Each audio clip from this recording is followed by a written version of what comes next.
Shopify international market में भाई काम करने का क्या फ़ायदा है? आप किस तरह से स्टार्ट ले सकते हैं और कितना बजट चाहिए? किन-किन सप्लायर के साथ आप जो है वो काम स्टार्ट कर सकते हैं? सबसे पहले तो भाई सबसे ईज़ी जो वे है शॉपिफ़ाई ड्रॉपशिपिंग का वो इंटरनेशनल मार्केट है। क्यों? किस तरह ईज़ी है? सबसे पहले यहाँ पे जो है वो आपको रिटर्न रेशो जो है वो बिल्कुल ज़ीरो होगा, यानी कि ना होने के बराबर होगा, ठीक है? रिटर्न रेशो नहीं होगा। दूसरा ये है कि शिपिंग, अब शिपिंग यहाँ पे थर्ड पार्टी कैरियर्स जहाँ जिस तरह पाकिस्तान या इंडिया में आप लोग करते हैं कि थर्ड पार्टी बंदे को हायर करते हैं, डीएचएल या और काफ़ी सारे पाकिस्तान में हैं, तो वो एक तो डिलीवरी लेट कर देते हैं, दूसरा ये है कि उनकी अपनी फीसिस होती हैं।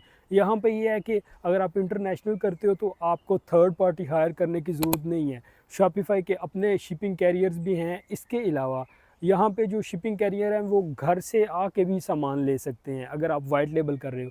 अगर आप जो है वो इंटरनेशनल कर रहे हो तो आप सीजे के साथ करते हैं या एई के साथ करते हैं, तो आपको खुद डिलीवर करने की ज़रूरत नहीं पड़ती।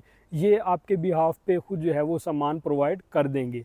अब थर्ड, प्रॉफ़िट। प्रॉफ़िट सबसे ज़्यादा जो है वो इंटरनेशनल मार्केट में है। आप यूके में करें, यूएसए में करें, ठीक है? प्रॉफ़िट आपको ज़्यादा होगा। ज़ाहिर-सी बात है डॉलर्स में आपको प्रॉफ़िट होगा, पाउंड्स में होगा, ठीक है? जिस तरह आप मेरे स्टूडेंट्स का प्रॉफ़िट देख रहे होते हैं। इसके अलावा बजट, अब बजट की बात करते हैं। बजट जो है बहुत मिनिमम चाहिए आपको। मिनिमम इस तरह कि भई आप अगर आपको प्रोडक्ट्स हंटिंग आती है, स्टोर डिज़ाइन आता है, पॉलिसीज़ आपको पता है, शिपिंग पॉलिसीज़ एंड मार्केटिंग आपको आती है, देन आपको ये 100% आपको श्योर होना चाहिए कि आपका अकाउंट जो है वो रन होगा और आपको सेल आएगी, ठीक है? अब आपको ये चीज़ें सारी श्योरिटी है, ठीक है? आप $20 या 20 पाउंड से स्टार्ट करें अपनी ऐड कैंपेन। जितने भी आपको ऑर्डर्स आते हैं उसी सेल के प्रॉफिट में से जो है वो नेक्स्ट आप जो है वो कैंपेन चलाते जाएँ और ऑर्डर गेन करते जाएँ। साथ में आपको प्रॉफिट आपका बढ़ता जाएगा। एक तो ये कि आपको पता चल गया कि आपने स्टार्ट किधर से करना है, बट शर्त ये है कि आपको सारी चीज़ों का पता होना चाहिए। और सबसे इम्पोर्टेंट बात, इंटरनेशनल मार्केट में आपको इतना सर खपाने की ज़रूरत नहीं है। मतलब कि आपको इतनी ज़्यादा मार्केटिंग की ज़रूरत नहीं होती।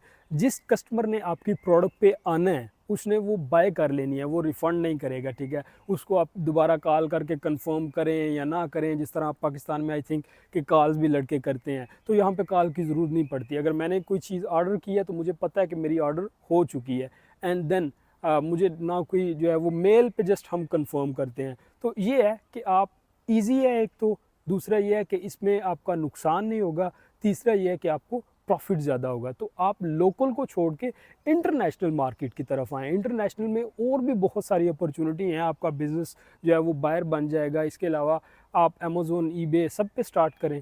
Thank you very much.